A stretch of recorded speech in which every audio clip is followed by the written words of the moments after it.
जय श्री कृष्णा मित्रों, राधे राधे।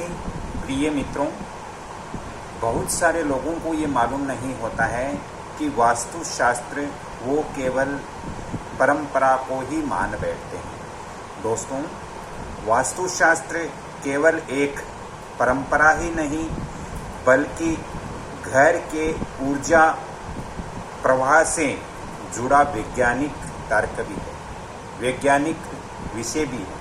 दोस्तों, कभी कभी अनजाने में हम कई गलतियां कर बैठते हैं और इससे हमारे जीवन में, उस घर में संकट का कारण बन जाता है। दोस्तों, इसीलिए जब हम नया घर बनवाने या खरीदने से पहले हमें वास्तु विशेषज्ञ से परामर्श लेना बहुत जरूरी होता है, क्योंकि वास्तु विशेषज्ञ से परामर्श यदि हम नहीं लेते हैं और हमसे कोई गलती हो जाए मकान के अंदर बनाने में, तो दोस्तों वो हमारे जीवन भर के लिए कष्ट का कारण बन जाता है। दोस्तों, मैंने एक विजिट किया था और उस विजिट के बारे में ही मैं आपको सारी चीज़ बताने जा रहा हूँ, ताकि आपको भी अपने घर के अंदर आप देख सकें कि हमारे घर में क्या समस्या हो रही है। दोस्तों, मोहन जी के यहाँ मैंने विजिट किया था और दोस्तों मोहन जी एक अच्छे व्यापारी थे, बहुत ही अच्छे व्यापारी थे। दोस्तों, उन्होंने शहर से दूर, भीड़ भाड़ से दूर रहकर एक आलीशान मकान बनाने की योजना बनाई और कुछ ही दिनों में उनका सपना भी साकार हुआ। कुछ ही महीनों में उन्होंने वहाँ पर एक बहुत बड़ी कोठी स्थापित कर दी, बहुत बड़ी कोठी का निर्माण उन्होंने किया। दोस्तों, वो जिस कोठी पर, यानी जिस मकान वाली जो भूमि है, वो बहुत ही खूबसूरत ज़मीन थी, बहुत ही खूबसूरत थी। दोस्तों, लेकिन उन्होंने कुछ समय बाद ही वहाँ पर मकान का मुहूर्त किया, गृह प्रवेश किया और परिवार को वहीं पे शिफ्ट कर दिया। दोस्तों, कुछ दिन तक तो उनके बहुत ही अच्छा चल रहा था, लेकिन कुछ महीनों के बाद उनके यहाँ धीरे धीरे समस्या बनने लगी। दोस्तों, मकान बनाने के बाद से, जब से वो परिवार को वहाँ नए मकान में शिफ्ट किए थे, तब से ही कुछ न कुछ उनके दिक्कत सामने आने लगी। दोस्तों, उनका व्यापार पहले बहुत अच्छा चलता था, लेकिन जब से उस मकान में गए उसके कुछ महीनों बाद उनके धीरे धीरे बिजनेस के अंदर, व्यापार के अंदर उनके घाटा लगने लगा। उनका बड़ा बेटा था, वो अक्सर दोस्तों अस्वस्थ रहने लगा और पति पत्नी के बीच में छोटी छोटी बातों में झगड़े होने लगे। ये सभी चीज़ें उस घर के अंदर उनके यहाँ शुरू हो गई। दोस्तों, वो मान्यवर दिन प्रतिदिन तनाव में ग्रस्त रहने लगे, घर में अशांति होने लगी। उन्होंने सारे पंडित से, या जो बच्चे का स्वास्थ्य खराब था, डॉक्टर से, सारी जगह उन्होंने जांच करवा ली, लेकिन किसी को संतोषजनक वहाँ से उनको समाधान नहीं मिला। दोस्तों, फिर उन्होंने किसी ने उनको बताया कि आपको अपने मकान का वास्तु विजिट करवाना चाहिए, वो ही आपका समाधान का हल कर सकते हैं।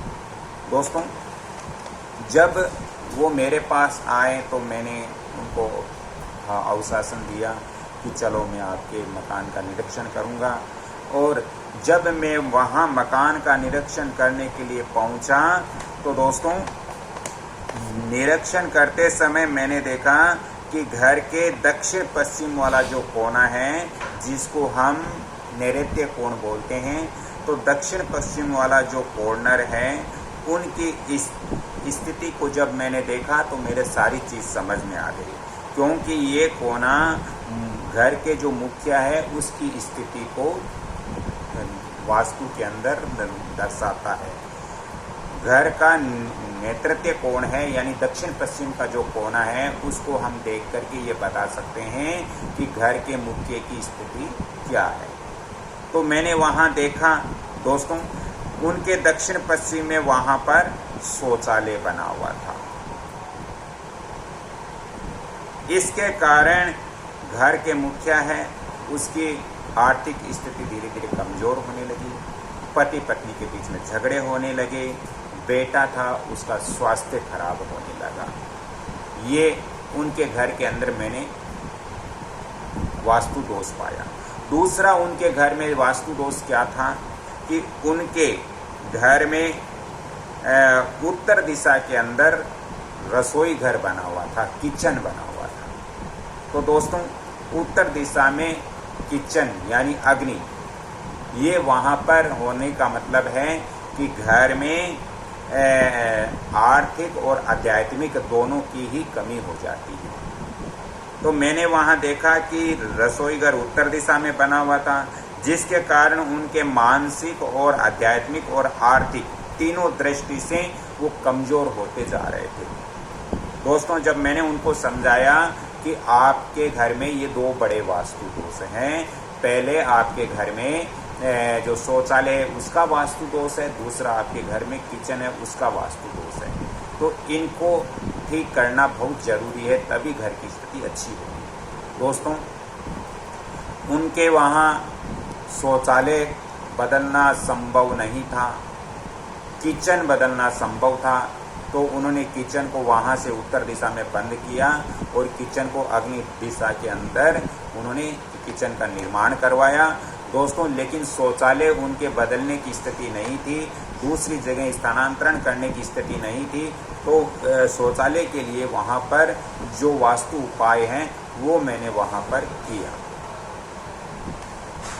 उस दिन के बाद में दोस्तों, उनके घर में दिन प्रतिदिन खुशियाँ आने लगी। उनके घर के अंदर जो उनका बड़ा बेटा अस्वस्थ रहता था वो धीरे धीरे उनके स्वास्थ्य में सुधार हुआ, और जो पति पत्नी के बीच में झगड़े थे वो भी धीरे धीरे उनके समाप्त होने लगे। व्यापार भी उनका अच्छा चलने लगा। तो दोस्तों, इस तरह से घर के अंदर या हमारा जो व्यापारिक प्रतिष्ठान होता है उसके अंदर दोस्तों वास्तु दोष रह ही जाता है। हम ध्यान रखते रखते भी वास्तु दोष रह जाता है, तो हमें वास्तु विशेषज्ञ से परामर्श लेकर के यदि हमारे घर में वास्तु दोष है तो उसको भी दूर कराना चाहिए। दोस्तों, मैं बार बार कहता हूँ कि हमारे घर में 50% यानी 50% हमारा ज्योतिष काम करता है और 50% हमारा वास्तु काम करता है। ऐसे ही 50% हमारा भाग्य काम करता है और 50% हमारे घर के ज्योतिष और वास्तु काम करते हैं। यदि आपका भाग्य अच्छा है, जो आपका मकान वास्तु अनुसार नहीं है, तो फिर आपको 50% ही उसका लाभ मिलेगा। यदि आपका भाग्य भी अच्छा है, आपके मकान का वास्तु भी अच्छा है, तो आपको 100% बेनिफिट मिलेगा। दोस्तों, यदि मेरे से आपको संपर्क करना हो तो मैं आपको फ़ोन नंबर भी दे रहा हूँ 7901718402। यदि आपको ये वीडियो अच्छा लगा, जानकारी अच्छी लगी, तो वीडियो को लाइक शेयर सब्सक्राइब जरूर कीजिए और बेल आइकन घंटी के निशान पर भी क्लिक कीजिए। अगली कड़ी में फिर मिलता हूँ, तब तक के लिए आपसे क्षमा चाहता हूँ। जय माता जी। सभी स्वस्थ रहे, सभी वास्तु नियमों को फॉलो करें और वीडियो को लाइक करें, सब्सक्राइब करें, शेयर करें। धन्यवाद।